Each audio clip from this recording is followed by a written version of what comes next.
La technologie elle-même pourrait modifier l'équilibre des pouvoirs entre les systèmes démocratiques et totalitaires.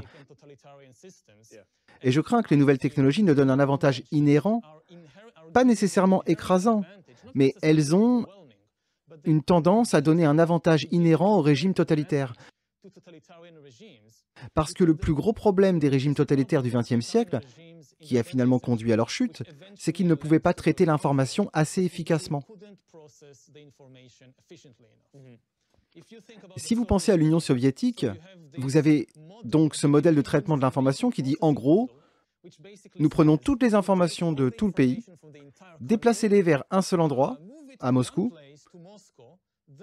Là, elles sont traitées, les décisions sont faites à un seul endroit et retransmettez-les sous forme de commande. C'était le modèle soviétique du traitement de l'information.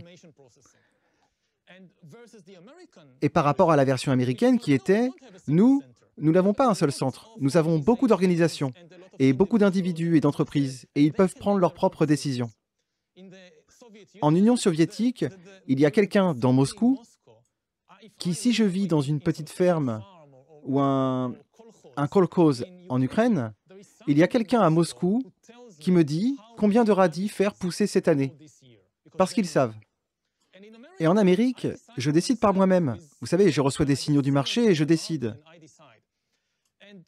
Et le modèle soviétique ne fonctionnait tout simplement pas bien à cause de la difficulté à traiter rapidement autant d'informations avec la technologie des années 50. Et c'est l'une des principales raisons pour lesquelles l'Union soviétique a perdu la guerre froide au profit des États-Unis.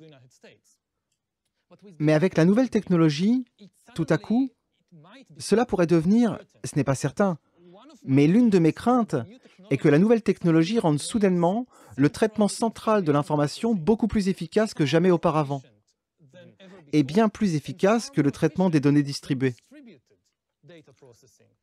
Parce que plus vous avez de données à un seul endroit, alors meilleurs sont vos algorithmes, et ainsi de suite, et ainsi de suite. Et cela fait en quelque sorte pencher la balance entre totalitarisme et démocratie, en faveur du totalitarisme. Et je me demande ce que vous pensez de ce problème.